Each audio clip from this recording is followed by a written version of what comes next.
Hello, I'm Ido from LensVid, and we are here with the new Nikon D5300.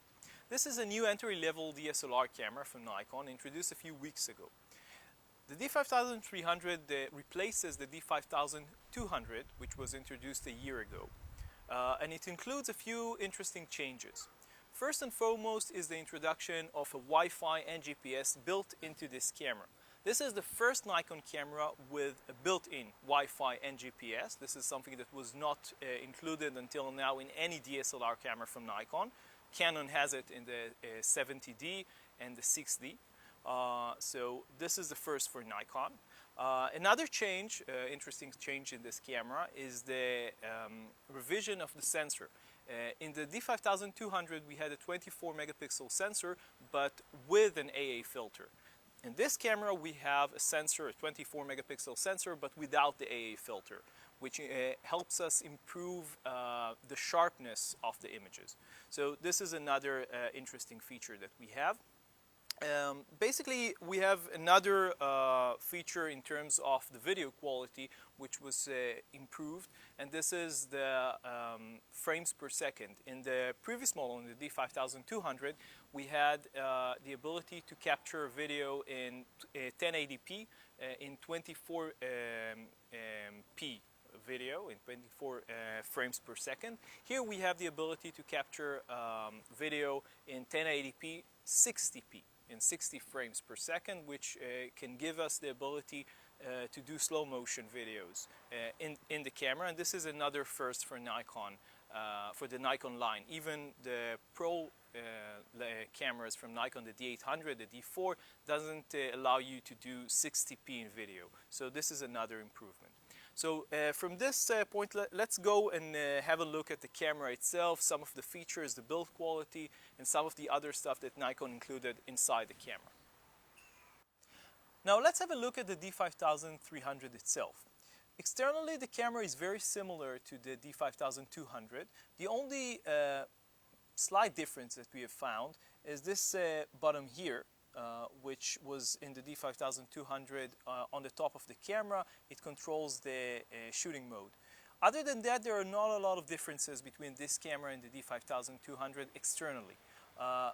There is one difference, which is somewhat big, and this is the LCD in the back. On the D5200, there is a 3-inch vari-angle display. Here, Nikon included, as far as we know, the largest LCD, vari-angle LCD in any camera currently on the market. As you can see, this is a screen which you can change, and if you move to live view, you can actually see, you can change the position of the screen, basically do whatever you want with it. Now this screen is a 3.2 inch over 1 million dot resolution screen. Very high quality, fairly similar to the one that you can find on the D7100. We are not sure if it's exactly the same, but it's very good from our experience. So this is another important change for the D5300. Another change that we haven't mentioned before is the inclusion of a faster processor in the camera. This is the first camera from Nikon that includes the Speed 4 image processor. No other Nikon camera currently on the line has this processor, which is supposed to be faster, and it provides the ability to shoot the 1080p 60p that we discussed before. So this is another new feature for this camera. In terms of bottoms, as we said before, there aren't a lot of changes. This camera has quite a few bottoms in comparison to the D7100, for example, because it's a lower end version of the camera. It's a lower level camera, but it actually provides quite a bit of control of the camera. We have one dial here, we have the dial on top, we have the lever for live view. The buttons themselves, this is something that we have found, are quite small. So if you have big hands, this could be a problem. but for us it was okay. We can use it and it's no problem. The display, by the way, itself is not a touch screen, unlike some of the Canon cameras that have a swivel screen. So it's not a touch screen, but it's fairly big and very comfortable to use, even in bright sunlight, as far as cameras go nowadays.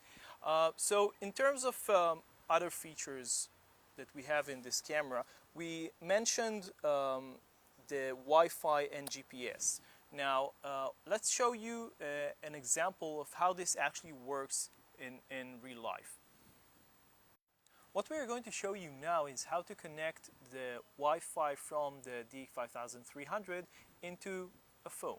In this case, this is the Galaxy S2 from Samsung. We're going to show you how to connect both of them. So let's start by going into the menu, Wi-Fi, and turn on the Wi-Fi. Okay. Now we need to go into the camera, into the phone, and establish a connection. Let's go into the Wi-Fi. We have the Nikon already in the list, so let's choose the Nikon. Do it again. Okay, connected.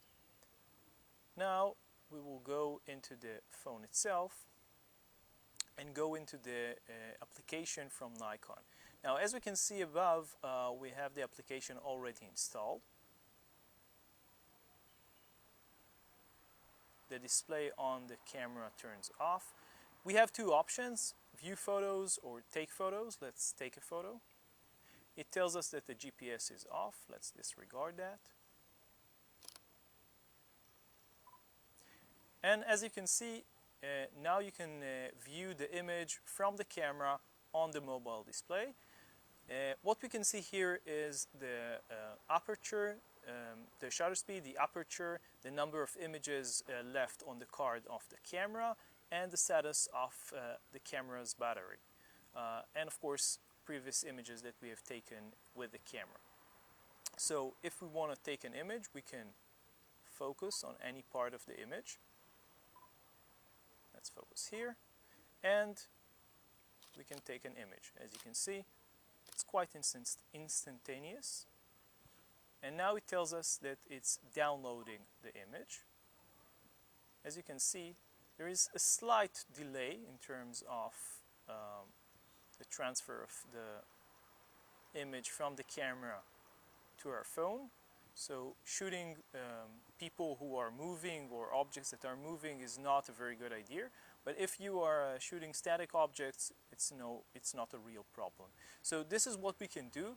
Our main problem with this is that this is very, very basic. We don't have a lot of features. We don't have a lot of capabilities to actually control the camera from the smart device. But for what it's worth, taking an image and sending it later on to the web, this is something that you could do very easily. Take into consideration that the image that you are taking is of low resolution, the image that is saved onto the mobile device. You can control this, but you cannot actually send an image from the camera into the smart device in full resolution. At least we haven't found a way to do that. So this is something that you can do with the D5300 fairly easily. It also has the GPS capability if you want to view the place where you actually shot the image. So you have this information on the EXIF of the files that you get on the camera. So this is an important feature that comes with the D5300. Another last point that we want to mention is the battery life. Nikon changed the battery life of the D5300, and it's different than the battery that there is found on the D5200, although it is backwards compatible. It's supposed to give you about 600 images between charges. We actually found that it's closer to 500, maybe a bit less. It depends on how much you actually use the Wi-Fi, the GPS, which actually takes a lot of battery life if you operate it constantly. And of course how much you use the screen. This is a 3.2-inch display, as we mentioned before, so it consumes a lot of battery power. So these are basically the features of this camera. You can read more about it on lensvid.com.